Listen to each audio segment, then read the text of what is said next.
Pagi ini aku masak ini ya teman-teman. Ini tempe goreng, tau kan? Tempe, tempe goreng teman-teman. Ini yang segitiga itu loh. Tak goreng, tak kasih bumbu marinasi sama bawang putih ya teman-teman. Ini kalau teman-teman mau kasih ketumbar juga boleh. Kalau anakku suka kan kalau bau asing-asing dia nggak mau. Gue ketumbar itu suka bau, dia nggak mau. Ini kan buat anakku, jadi hanya aku kasih bawang putih sama bumbu marinasi ya teman-teman. Itu sudah mengandung ketumbar juga, cuma kalau teman-teman mau ditambah ketumbar ya. Ini tempe goreng mantep. Yang ini fish cake ya teman-teman. Ini yang biasanya buat odeng itu loh. Nah, aku kan kemarin beli fish cake yang buat odeng itu, anakku tuh nggak begitu seneng. Nah, sisanya tak goreng aja lah ya. Fish cake ini teman-teman kalau mau pedes ya ditambahi cabai, jadi dibikin kayak balado itu loh teman-teman. Nah, itu enak. Ini aku ini ori aja. Jadi ya fish cake yang buat odeng itu tak potong-potong terus tak goreng gitu. Kalau teman-teman mau ini dikasih balado, bisa untuk ide jualan teman-teman yang UMKM itu ya. Nah, teman-teman tak kasih ide jualan. Ini teman-teman bisa untuk ide jualan dikasih itu. Apa jenenge teman-teman, cabai bubuk itu loh. Cabai bisa dibumbu barbecue bermacam-macam ya. Serah teman-teman jagung apa jagung manis barbecue apa, ini ori aja ini ya. Ini saya tuh aku masak krecek labusium, krecek tuh, kreceknya tadi tak kasih pete satu papan, itu ada petenya teman-teman tuh ya, lihat kan petenya di dalam tuh, petenya aku kasih teh satu papan. Ini nggak pedes, jadi cabai tak potong jadi dua. Ini kreceknya, ini krecek sapi ya teman-teman, kulit sapi. Aku beli di pasar teman-teman. Aku beli di pasar tuh, kasih pete tadi ya, ini sedikit doang. Satu papan itu satu loncer pete. Ini ya teman-teman. Inilah masakanku hari ini. Ya teman-teman. Ini kalau teman-teman mau ini pedes, silahkan dikasih cabai yang banyak. Aku cabai kan nggak banyak. Tuh kayak gini kreceknya teman-teman ya, krecek sapi, kulit sapi ini direndam dulu ya. Teman-teman kalau mau masak itu kulit sapinya direndam air dingin dulu ya teman-teman. Nanti kalau sudah bawang merah, bawang putih, cabai, pete masuk ya teman-teman. Kalau nggak mau pakai pete nggak apa-apa, aku kebetulan aku ada pete. Nah, terakhir teman-teman baru kasih ini kulitnya ya, kulit sapi labu siam itu jadi satu. Ini gini ya, mantap ya teman-teman tuh. Ini kulitnya kulit sapi teman-teman. Aku kan beli satu plastik kecil itu, tak bagi dua, itu masih ada separuh. Aku masak separuh aja udah banyak tuh ya teman-teman. Tuh ada petenya cuma tak kasih sepapan tuh ya. Ini rana sing mangan, aku dhewe sing mangan tuh. Ini ya teman-teman, biar teman-teman tahu kalau teman-teman nih petenya tuh ya teman-teman. Kalau teman-teman mau apa jenenge kental silahkan. Ini aku pakai kara ya, aku pakai kara, nggak pakai apa teman-teman, nggak pakai kelapa. Kalau teman-teman pakai kelapa lebih nyos ya, kelapa parut itu loh, ngambil santan kelapa. Ini aku kasih kara tadi satu biji. Jadi kalau teman-teman mau nyos itu lebih enak pakai itu, pakai kelapa, jadi santannya agak bagus ya, agak kental gitu loh. Tuh tadi petenya ya teman-teman, kita lihatin ke teman-teman lah petenya. Nih petenya ya, lihat ya, petenya di dalam-dalam tuh kayak gini tuh dari kreceknya.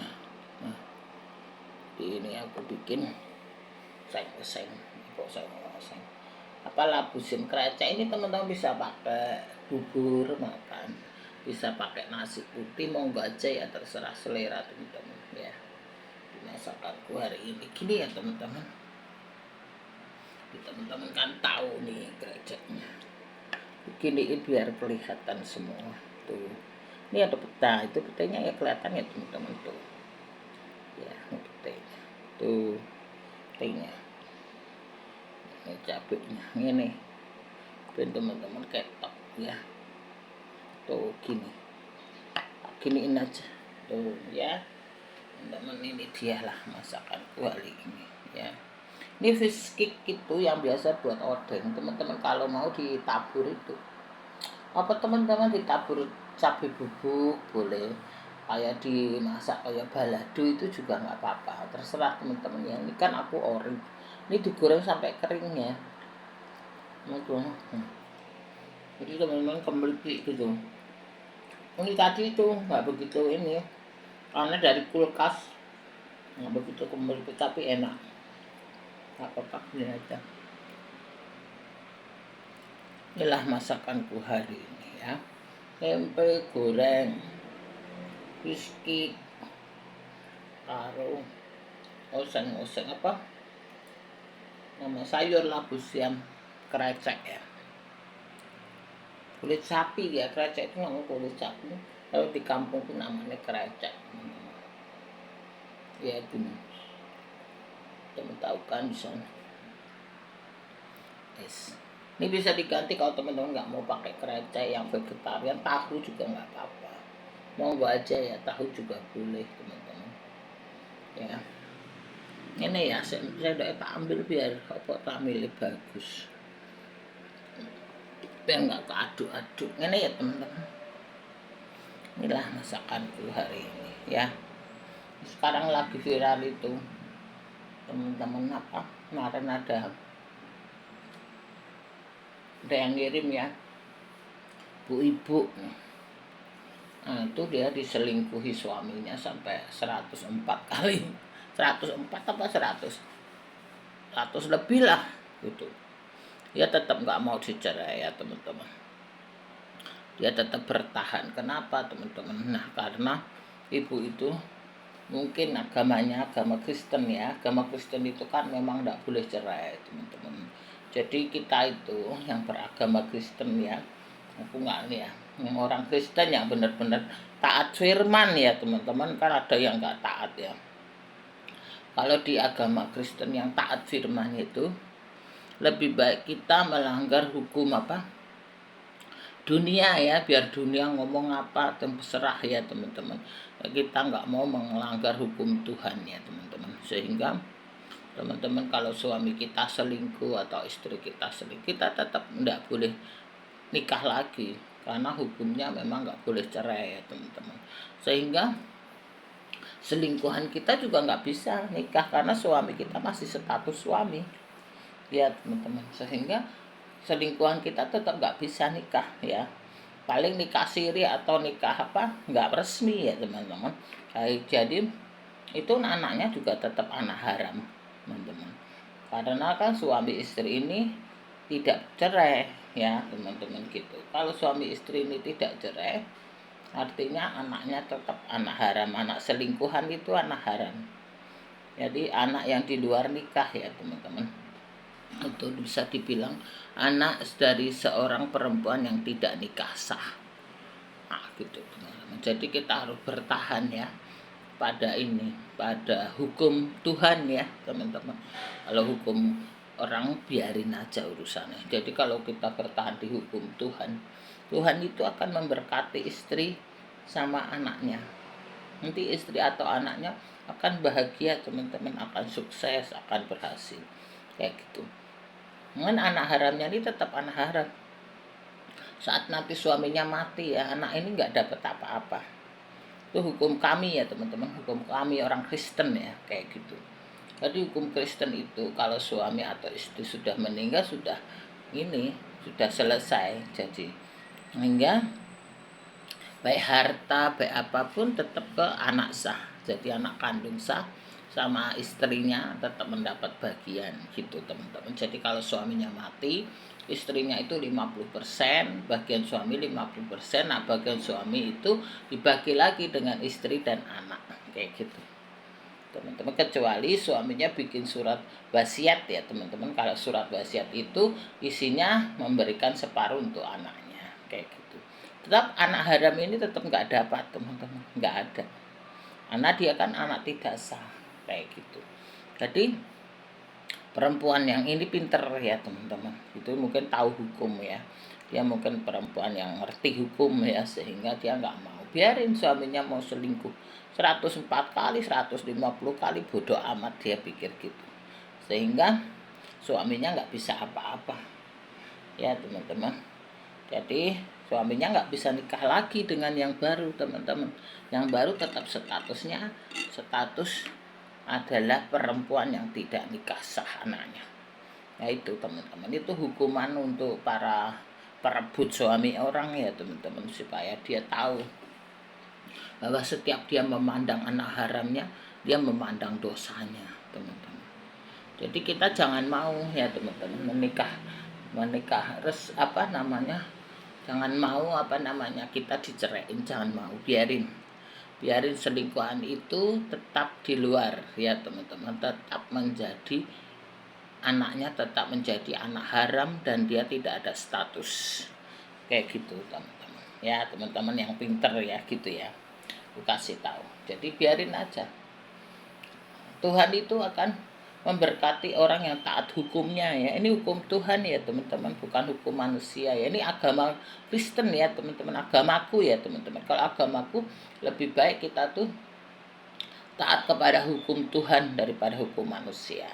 Jadi kalau hukum orang Kristen itu kan tidak boleh cerai.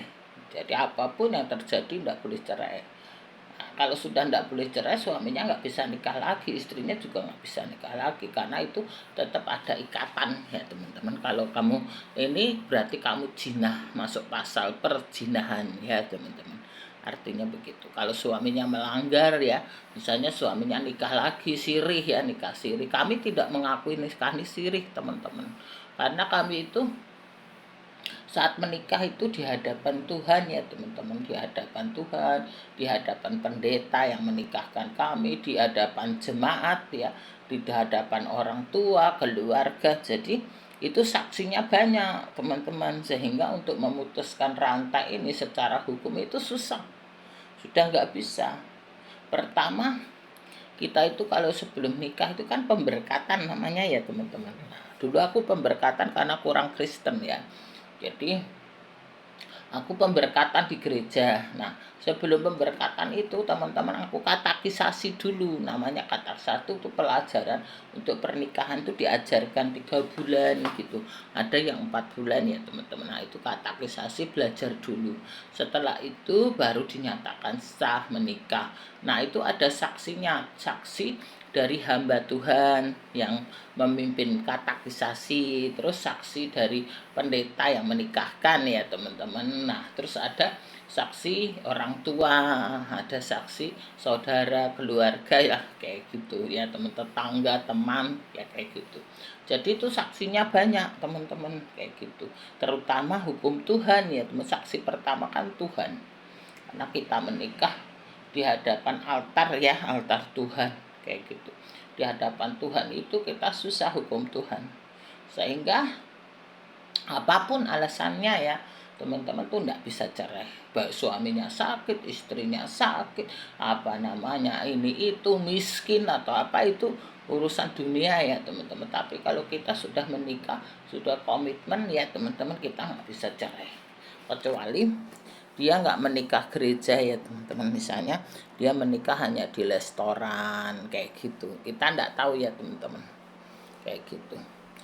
Nah, jadi itu kita nggak tahu kalau yang nikah di restoran atau apa itu nggak di hadapan Tuhan ya, nggak di hadapan altar, nggak pemberkatan ya, itu urusan dia ya teman-teman. Tapi kalau kita menikah pemberkatan di depan altar ya, disaksikan Tuhan, disaksikan manusia, disaksikan malaikat ya, mungkin disaksikan juga setan gitu.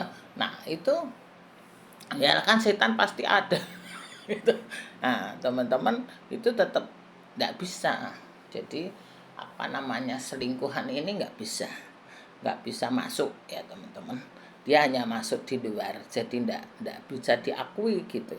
Dia tetap pelakor, dia nggak bisa menikah sirih, nggak bisa. Jadi dia tetap pelakor dan anaknya tetap anak haram. Dan anak haram pelakor tidak ada bagiannya teman-teman. Itu kan salahmu sendiri kayak gitu ya teman-teman. Itulah, jadi kita orang Kristen ini ya teman-teman memang harus taat pada hukum Tuhan ya. Manusia mau ngomong apa terserah, manusia ngomong kan urusan manusia ya kan. Kalau kita taat sama Tuhan, Tuhan pasti memberkati kita ya teman-teman. Ya suami kita misalnya selingkuh nggak ada berkat, tapi kan ada berkat istri, ada berkat anak. Tuhan kan memandang suami istri itu hanya di dunia ya teman-teman. Nanti di sana di surga di sana itu sendiri-sendiri. Dosa kita kan kita pertanggungjawabkan sendiri-sendiri, nggak gandeng-gandengan ya teman-teman. Saat kita di dunia itu suami kita, itu anak kita, itu keluarga kita. Tapi saat kita pulang ya teman-teman, itu dosa kita kita pertanggungjawabkan sendiri. Jadi hukum kalau kita taat hukum Tuhan ya teman-teman, mungkin suaminya nggak ada berkat karena dia selingkuh. Ya berkatnya diambil ya teman-teman, tapi istrinya kan ada berkat, anaknya ada berkat karena anak istrinya kan nggak salah ya. Jadi Tuhan tetap memberkati anaknya, tetap memberkati istrinya, anaknya tetap berhasil, istrinya tetap berhasil. Itu istri sah ya teman-teman. Kalau pelakor ya memang nggak ada berkat, berkatnya menguras duit orang selama masih ada duit. Kalau saldo tidak mencukupi ya dia kabur, namanya aja pelakor ya kan, kayak gitu teman-teman. Ya pelakor itu kan nggak kerja, pelakor kan hanya nguras ya teman-teman. Dia pakai anaknya untuk tumbal nguras duit kayak gitu, itu namanya pelakor. Tapi kalau istri sah dan anak sah itu Tuhan memberikan berkat teman-teman, meskipun suaminya tidak benar ya, tapi berkat anak, berkat istri, ya berkat cucunya yang benar ya teman-teman, itu tetap ada kayak gitu. Itu hukum Tuhan ya teman-teman. Aku nggak ngomong hukum manusia. Kalau manusia biar urusan manusia sendiri. Mungkin kita nggak tahu ya teman-teman. Istri kita nggak tahu, anak kita tahu, Tuhan kan tahu kayak gitu ya. Perbuatan kita yang di luar kita nggak tahu, mungkin mereka bisa nutupin, bisa di ini ya teman-teman. Orang yang tahu pun tutup mulut ya teman-teman, nggak mau ngasih tahu. Nah orang yang tahu tutup mulut dia juga menanggung dosanya kayak gitu teman-teman. Itu hukum Tuhan begitu. Misalnya nih teman-teman tahu ya teman-teman, teman-teman tahu temanmu ini selingkuh, tahu, teman-teman nggak ngasih tahu anak istrinya, teman-teman kena bagian dosa. Dari dosa yang dia perbuat itu teman-teman mengambil bagian ya teman-teman. Karena di situ di firman itu mengatakan teman-teman, kalau satu orang kamu tahu dosamu, kamu harus menegur dia empat mata. Kecuali kau sudah menegur kamu nggak bertobat, nah ya sudah, kamu mengibaskan bajumu ya teman-teman. Jadi kamu sudah nggak ikut ambil bagian dosanya. Tapi kalau ikut menutupin, artinya kamu mengambil bagian dosa orang itu. Itu misal kita ya teman-teman, misalnya anak kita salah, misalnya ya anak kita salah, kita tegur, oh kamu salah begini begitu. Nah itu dia salah, kita tegur, dia jadi baik, dia bertobat, berarti dia jadi baik gitu. Kalau kita nggak menegur ya teman-teman, kita mengambil bagian dosa dia kayak gitu. Misal kita lihat ya teman-teman, teman kita berzina, kita kasih tahu, itu kamu berzina ndak boleh begini-begini, kamu kan orang Kristen begini begitu.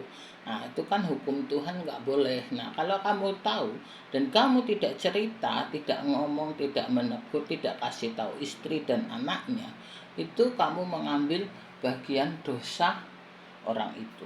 Kalau dosanya besar, dia kan sampai berzina. Ada orang tuh sampai simpenan, punya anak 1, punya anak 2, punya anak 10.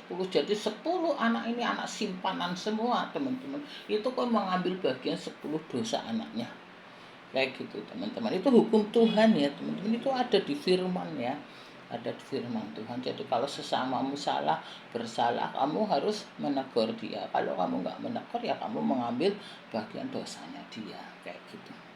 Itu teman-teman ya. Jadi kalau teman-teman yang taat ya hukum Tuhan, teman-teman, itu berat teman-teman. Memang jalan Tuhan itu sempit ya teman-teman. Kalau kita jalan menuju kebaikan, menuju ke surga, itu jalan kita sempit. Kalau jalan yang besar itu ya jalan maksiat. Sekarang itu iblis itu membuka pintu maksiat lebar-lebar. Supaya apa teman-teman? Supaya banyak orang masuk. Ya pintu maksiat ini kan dibuka sekarang tuh. seluruh luar negeri ini semua kasusnya sama ya, kasus perjinahan, kasus anak haram, pada dibuangin itu anak-anak haram itu terus nggak karu-karuan ya, sampai ditemukan orang-orang kan anak-anak yang hasilnya kayak gitu tuh buang-buang semua ya teman-teman. Maknya sudah menikmati, bapaknya sudah menikmati ya bangkainya buang kabeh kayak gitu teman-teman. Jadi itu sekarang pintu maksiat ini memang dibuka besar sama iblis. Jadi semua dibuka, ayo pintu kemaksiatan ini dibuka, makin banyak masuk ke dalam ya teman-teman, masuk dalam neraka kayak gitu. Jadi kalau pintu yang menuju ke kekekalan ini memang sempit jalannya teman-teman. Kalau jalan sempit itu kan nyesek ya. Kalau kita jalan pada jalan gang sempit ya, dulu aku waktu kecil itu teman-teman ada satu teman, aku kalau mau keluar kerja ya teman-teman, aku pulang kerja atau ini aku suka kan kalau lewat pulang kerja itu kan suka macet gitu loh teman-teman, kalau pulang kerja kan macet. Nah aku kan yang habis jalan kaki kan jauh gitu, akhirnya di dekat apa kantorku itu ada jalan namanya jalan tikus ya teman-teman. Jalan tikus itu hanya bisa jalan kaki, motor nggak masuk, sempit banget teman-teman ya, sehingga aku hanya bisa jalan kaki. Nah sampai di jalan tikus itu keluar baru ada bis gitu ya, baru ada angkot, baru ada becak, baru ada kendaraan lah kayak gitu. Jadi aku suka lewat di jalan tikus itu, memang sempit nyesek nggak enak, tapi nggak mau jalan itu kan memang harus kita lalui karena itu enak jalannya teman-teman ya. Kalau di jalan yang besar itu harus muter gitu teman-teman. Jadi aku setiap pulang kerja itu lewat jalan tikus, nggak tahu sekarang masih ada nggak jalan itu, apa sudah ditutup, karena di jalan sempit itu di ini teman-teman, kanan kirinya itu sudah toko besar-besar gitu loh teman-teman. Di kampungku itu begitu, nggak tahu, aku sudah lama nggak pulang, nggak lewat situ. Dulu aku pulang kampung tapi nggak sampai ke situ ya, penasaran juga itu jalannya sempit, satu orang doang teman-teman. Nanti kalau aku pulang kampung aku lewat jalan situ, nanti tak syutingin ke teman-teman ya, kalau masih ada ya teman-teman, karena itu kanan kiri sudah toko gede-gede, rukuh-rukuh tuh loh teman-teman. Itu sekarang loh nggak tahu jalan itu masih ada nggak. Dulu itu sudah 20 tahun yang lalu waktu aku masih kecil itu, 20 20 lebih ya teman-teman. Waktu itu aku masih kerja, jadi aku mau kerja mau cepet gitu loh, mau dapat cepet-cepet dapat angkot, nggak lewat jalan besar gitu, lewat jalan tikus, namanya jalan tikus ya teman-teman, yang melalui hanya tikus sama aku ya teman-teman. Aku suka lewat jalan tikus itu cepet gitu. Ini jalan kaki nggak bisa, naik sepeda motor nggak bisa, mepet, sepeda juga mepet nggak bisa, hanya orang jalan kaki. Kalau orang yang kecil gitu jalan kaki cepet.